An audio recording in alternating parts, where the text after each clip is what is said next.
Ini adalah IHSG dan 3 saham edisi April minggu ketiga. Stay tune.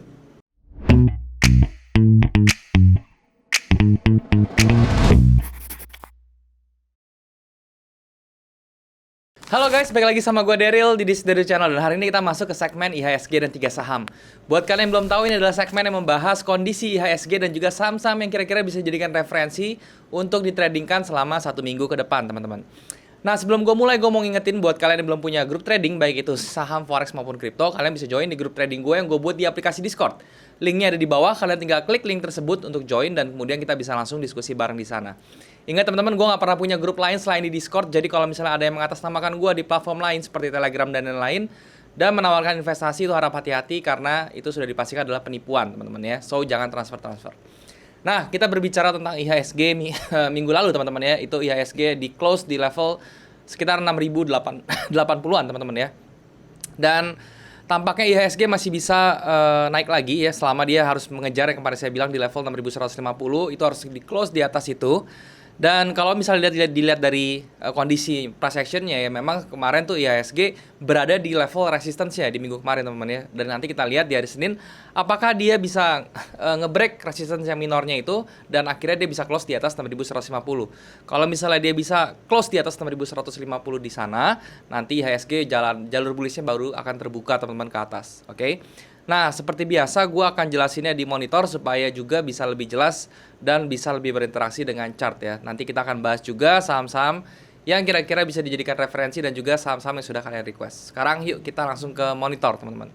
Oke teman-teman, sekarang kita sudah ada di monitor dan sekarang gue sedang menggunakan charting tools namanya TradingView. Ini adalah charting tools yang biasa gue gunakan untuk menganalisa yang namanya saham. Jadi kalau misalnya kalian nggak punya charting tools, kalian coba nih cek si TradingView ini ya. Dia luar biasa sekali, toolsnya lengkap sekali di sebelah kiri ini. Terus kemudian indikatornya juga lengkap banget, kalian mau tulis apa aja ada. Terus kalian kalau misalnya data historisnya itu kurang lengkap ya ke belakang, kalian bisa upgrade yang pro ya, supaya indikatornya bisa muat lebih dari 3 gitu ya. Kalau mau daftar yang pro, kalian tinggal klik aja link di bawah, gue sudah sediakan. Kalian tinggal daftar di situ dan juga menggunakan link tersebut, dan kemudian kalian bisa menikmati fitur yang lengkap dari TradingView. Nah teman-teman, ini di depan ini ada indeks kita, teman-teman ya, IHSG ya. Jadi di Jumat kemarin ya, itu IHSG tuh berhasil di close di level 6.086 ya. Ini sudah melewati tahap 1 kritisnya IHSG yang harusnya turun gitu ya. Jadi kan kemarin nih gue kasih kotak merah ini ya, ini penentuannya di kalau misalnya dia break ke bawah ya, terus dia masuk ke sini ya, ke level 6.000 ke level 6.600-an gitu, 5.600-an ya. Jadi ternyata dia kemarin nggak break ke bawah, dia ternyata mantul ke atas dan dia akhirnya bisa break di atas justru ya, dan dia berhasil di level 6.086. Tetapi apakah ini cukup? Saya rasa belum, teman-teman ya. Jadi tantangan IHSG itu masih ada lagi di level 6.150 yang tadi saya bilang. Jadi kalau misalnya 6.150 itu sudah di break, itu baru kemungkinan jalur bullish-nya akan kebuka lagi ya. Sekarang ini masih dalam fase sideways yang sangat besar, teman-teman ya. Range-nya sideways itu kalau saya gambarin seperti ini ya, dia low-nya di sini ya, dan kemudian high-nya itu di daerah atas sini, teman-teman ya. Jadi ini range sideways-nya IHSG dan dia sudah sideways dari tanggal sekitar pertama itu dari tanggal 23 Desember 2020 sampai sekarang dia masih sideways ya. Jadi ini sideways sudah hampir masuk ke bulan ke-5, teman-teman ya. Bulan ke-5, bulan ke-6 ya. Apa kita lihat 2021 ini yaitu ditutup dengan sideways yang sangat besar. Kita nggak tahu, teman-teman. Jadi ini masih perjalanan IHSG seperti itu. Tetapi perhatikan, kalau misalnya sideways besar gini, nanti kalau misalnya dia break ke atas, itu akan menjadi satu hal yang sangat fenomenal ya. Jadi kalau misalnya saya bisa ukur seperti ini, range sideways saya lihat seperti ini ya, dan kemudian dia bisa break ke atas seperti ini. Nah ini akan ke level 7.000, teman-teman ya, ke level 7.000 IHSG. Dan itu sesuatu yang luar biasa sekali untuk IHSG. Kalau dia sampai ke 7.000 sampai ke level 7.300, itu adalah range terbesar IHSG. Oke. Sekarang dia masih berada di fase yang sideways-nya ya, di base-nya seperti ini. Dan kalau dia belum break 6.150 itu belum oke banget. Tetapi kalau dia sudah break di atas itu, bahkan kalau dia sudah masuk ke level 6.200 itu sudah oke banget. Tetapi itu harus dilakukan sebelum ganti bulan ya, teman-teman. Jadi kalau misalnya di ganti bulan dia masih berada di range di bawah 6.250, yaitu itu akan sangat apa ya, lebih melemahkan IHSG atau sangat sangat kurang oke untuk IHSG seperti itu. Jadi untuk hari Senin nanti kita berharap dia bisa langsung up di atas 6.250 itu yang saya saya harapkan itu. Tapi menurut price action-nya apakah bisa seperti itu? Mungkin teman-teman ya, mungkin bisa ke atas itu. Ya nanti kita tinggal lihat kalau misalnya dia sudah level up di atas 6.250, bahkan kalau misalnya dia 6.150 aja gitu, kita sudah siap-siap untuk yang namanya entry di saham-saham yang big cap atau pendorong indeks gitu ya. Itu gambaran saya tentang IHSG ya. Nah, sekarang sebelum saya masuk ke saham-saham yang bisa direferensikan, saya mau bahas yang kemarin saya kasih dulu. Pertama ada Kras ya. Kras ini akhirnya dia bergerak sideways juga ya teman-teman ya. Dia belum keluar dari range triangle ini. Saya akan tunggu kalau dia break triangle ke bawah teman-teman, saya akan buang ya saham Kras ini karena ternyata kalau misalnya dia masih berada di range si triangle ini kurang baik ya. Jadi seperti itu. Kalau dia, saya tuh akan masih bisa berharap kalau dia bisa tembus ke atas. Tapi kalau dia masih tembus ke bawah, kita kalau kena stop loss ya udah. Ya itu saya biarkan. Nextnya tuh ada Sido. Nah kalau Sido ini berbeda teman-teman ya. Si Sido ini saya masih akan hold teman-teman. Si Sido ini kenapa? Karena secara patternnya pun dia sudah break ke atas dan candle terakhirnya pun dia masih menunjukkan dia doji dragonfly seperti ini dan ini bagus sekali untuk ke atas. Saya juga masih merekomendasikan buat teman-teman ini jadi masuk ke saham rekomendasi saya. Kalau misalnya Sido ini masih bisa dibeli ya sekarang, nanti hari Senin kalian open, kalian beli si Sido ini ya. Jagainnya tuh cuman cukup di bawah sini aja. Di level 760-an itu adalah area stop loss kalian tuh bisa ya. 760-an itu menjadi area stop loss. Kemudian tuh TP-nya masih sama ya di level sekitar 960 itu menjadi target utamanya. Terus kemudian di level 900 itu menjadi target pemulaan ya target awal. Itu ya. Itu untuk Sido. Jadi kalau misalnya kalian mau beli itu oke banget ya. Nah, terus tambahan untuk saham yang bisa kalian tradingkan minggu depan itu yang pertama ada yang namanya, sebentar teman-teman ya. Yang pertama itu ada yang namanya oke, ada Antam ya pertama. Nah, Antam ini kenapa? Ya kenapa bagus menurut saya? Ya karena dia dari dari base-nya itu sudah cenderung untuk bikin up ya ke atas, teman-teman. Ini kalau misalnya saya gambarin area base-nya kan di sini ya. Nah, ini area base-nya sudah cenderung untuk bikin higher high di sini dan dia bikin higher low di sini dan cenderung untuk break ke atas gitu ya. Secara volumenya pun dia sellernya pun sudah tidak ada, sudah mulai tenang di sini ya. Dan kita tinggal tunggu aja sampai dia break trendline ini, Antam bisa naik ke atas up ya. Untuk entry-nya kalian bisa entry di harga sekarang 2390, untuk SL-nya di 2050 dan untuk targetnya kalian bisa set pertama di 3050-an, untuk kedua di 3370. Risk reward rasionya sekitar 1 dibanding 2 teman-teman ya, sekitar 1 dibanding 2-an. Itu untuk Antam, jadi itu masih sangat oke banget untuk kalian tradingkan. Ya, sebentar. Untuk yang pertama, target pertama 1/2, untuk target keduanya 1 dibanding 2,5. Jadi itu sangat baik sekali untuk kalian tradingkan si Antam ini. Oke, seperti itu. Itu yang pertama ada Antam ya. Kedua itu ada yang namanya Citra ya, ini dari saham properti ya. Ini juga oke. Kenapa oke? Karena dia membentuk pattern bullish continuation seperti ini teman-teman, dan dia sudah sempat break ke atas, dia sekarang masuk lagi ke bawah. Nah, di sini strateginya adalah kalian bisa entry di area-area penting ya, seperti di level 1115. Jadi kalau misalnya kalian mau entry, kalian tunggu Citra turun ke 1115, itu menjadi area entry pertamanya dengan stop lossnya di level 1040 dan target TP-nya itu kalian bisa set di 1335. Risk reward ratio 1 dibanding 2,5 juga.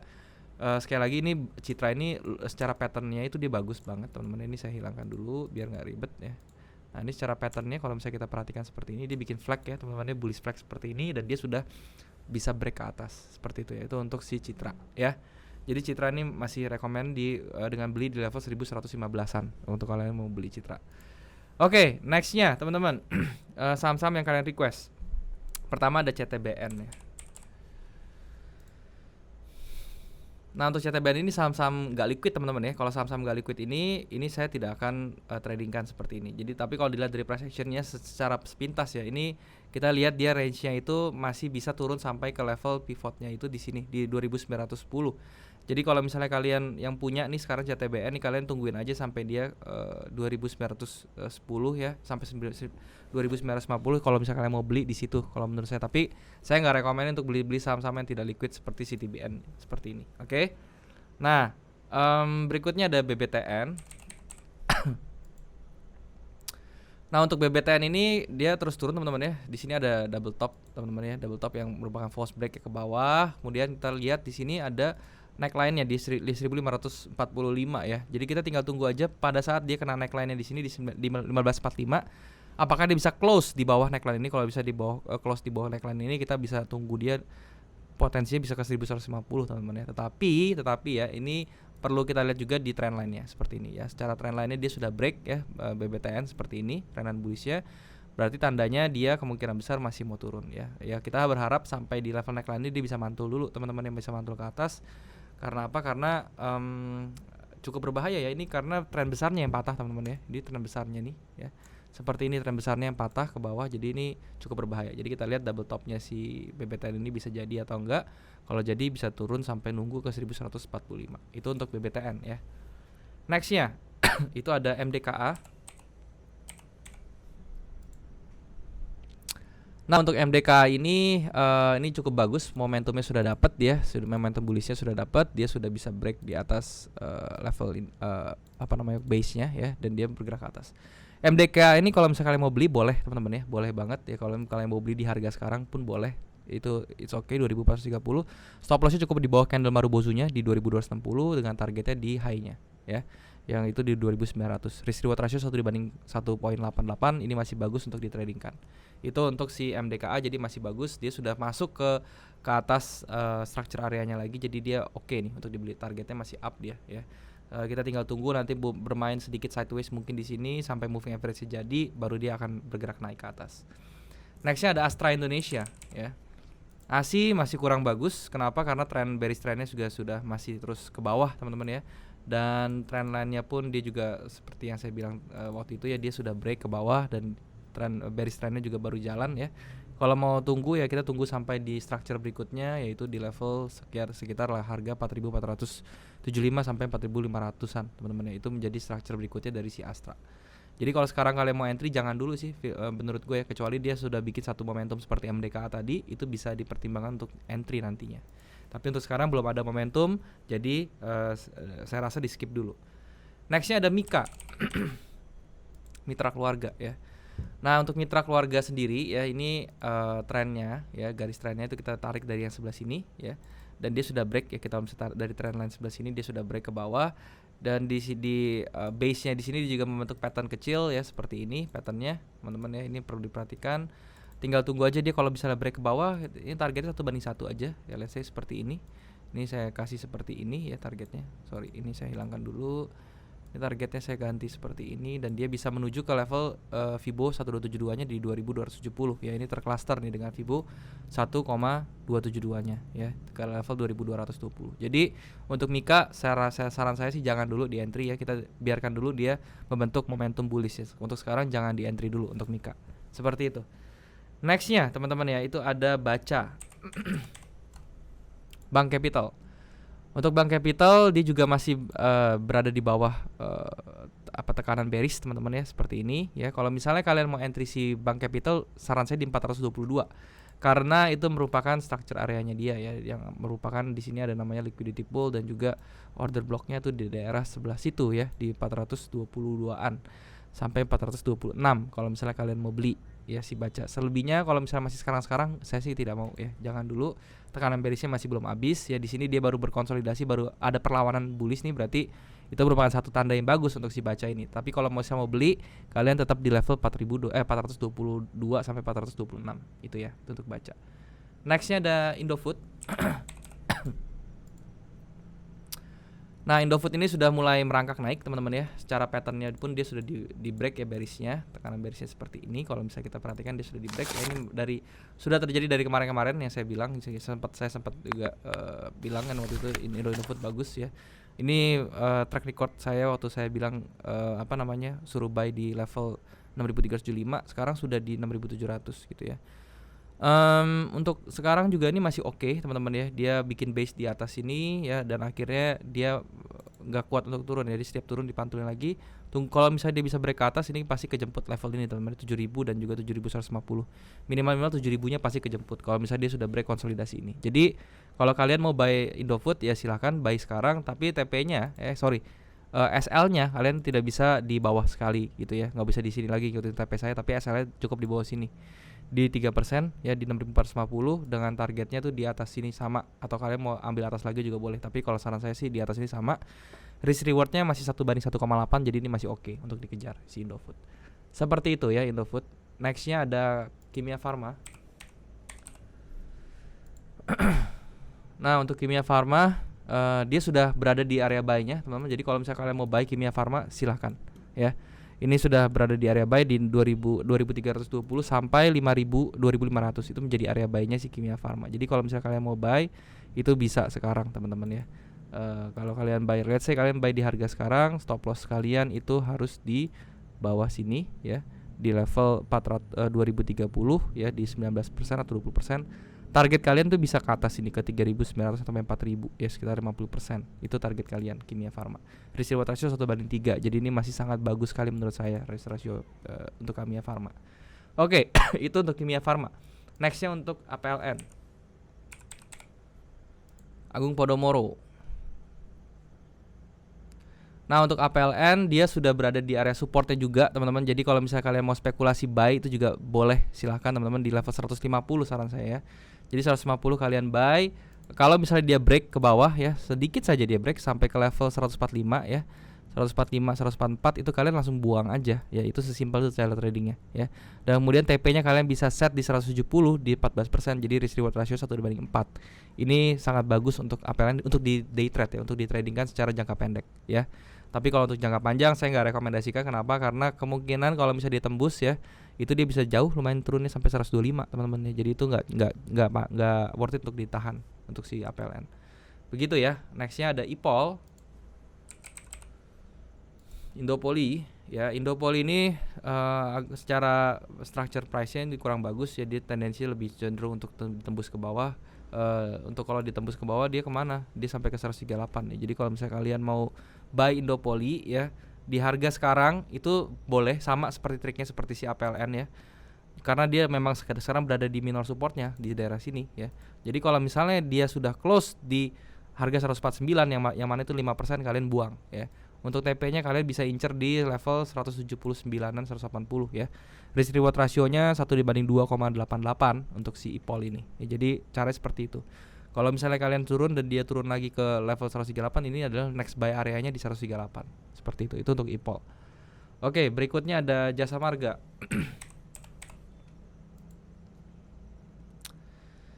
Nah, untuk Jasa Marga masih belum oke untuk kalian buy. Kenapa? Karena dia masih bergerak di bawah range pivotnya dia di sini ya, di order blocknya dia masih berada di bawah situ. Jadi ini masih tendensinya masih terus ke bawah. Trend line juga, moving average juga masih ke bawah. Bearish trendnya masih kuat. Jadi untuk JSMR saya bilang saran saya tunggu dulu sampai dia ada di level 4.000-an ya. Di level 4.000 itu baru kita bisa melihat dia untuk di buy itu di level 4.000. Jadi saran saya tunggu di level tersebut untuk Jasa Marga. Nextnya ada Silo yang terakhir teman-teman ya, Siloam. Nah untuk Siloam ini harganya sudah ke build up ya teman-teman, ke naik seperti ini ya. Dia sudah patah trennya seperti ini.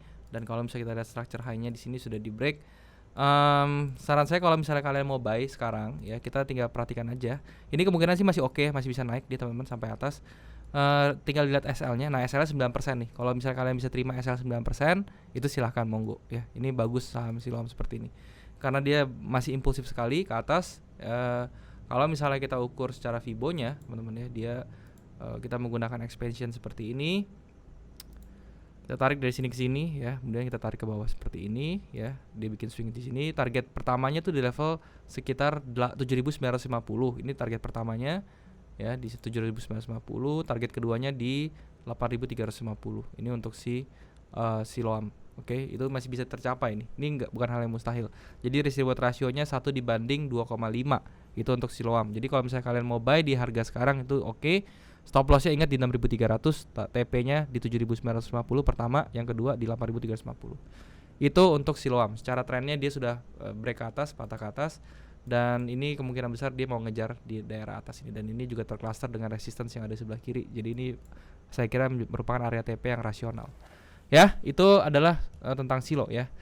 Oke teman-teman, itu aja yang mau gue sharing hari ini tentang IHSG 3 saham yang minggu ketiga ya. Semoga bisa membantu kalian. Ingat teman-teman, jangan ditelan mentah-mentah, kalian sesuaikan dengan trading management kalian dan money management kalian. Saya bukan financial advisor, saya hanya nge-share apa yang view saya tentang satu saham di IHSG. Ya, seperti itu. Oke, thank you sekali lagi teman-teman. Sampai jumpa di next video. Sekarang kita balik lagi ke kamera. Oke teman-teman, jadi itulah pembahasan gue tentang IHSG di minggu lalu ya. Dan juga kira-kira saham-saham apa saja yang bisa dijadikan referensi untuk ditradingkan selama 1 minggu ke depan teman-teman ya. Sekali lagi gue mau ngingetin buat kalian yang mau ngikutin, kalian jangan jangan terima mentah-mentah maksudnya ya. Kalian harus sesuaikan dengan money management kalian dan juga trading management kalian supaya hasilnya bisa lebih optimal ya. Jadi ini disclaimer, saya bukan financial advisor, jadi ini hanya pandangan saya tentang beberapa saham di dalam indeks kita IHSG. Oke. Nah, dan juga buat kalian yang belum punya grup trading, kalian bisa join di grup trading gue yang gue buat di aplikasi Discord. Linknya ada di bawah, kalian tinggal klik link tersebut untuk join, dan kemudian kita bisa langsung diskusi bareng di sana teman-teman. Dan juga jangan transfer kalau misalnya ada yang mengatasnamakan gue, karena gue tidak pernah punya grup lain selain di Discord. Jadi kalau ada yang nawarin investasi suruh transfer itu sudah dipastikan adalah penipuan, so kalian harus hati-hati teman-teman, oke? Dan juga kalian bisa subscribe channel ini kalau misalnya kalian merasa channel ini bermanfaat untuk kalian. Dan juga kalian bisa bantu like video ini dan juga share ke teman-teman yang lain yang kira-kira membutuhkan informasi dari video ini.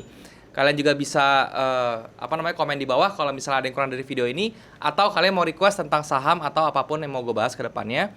Gue akan baca komen kalian dan gue akan bikin kontennya buat kalian pastinya. Oke teman-teman, mungkin sampai sini dulu. Semoga sekali lagi bisa bermanfaat untuk kalian apa yang gue sharing hari ini. Dan thank you sekali lagi buat kalian yang sudah menyempatkan diri untuk nonton video ini. Sampai jumpa di next video. Jangan lupa semua orang bisa cuan. Salam sukses. Bye-bye.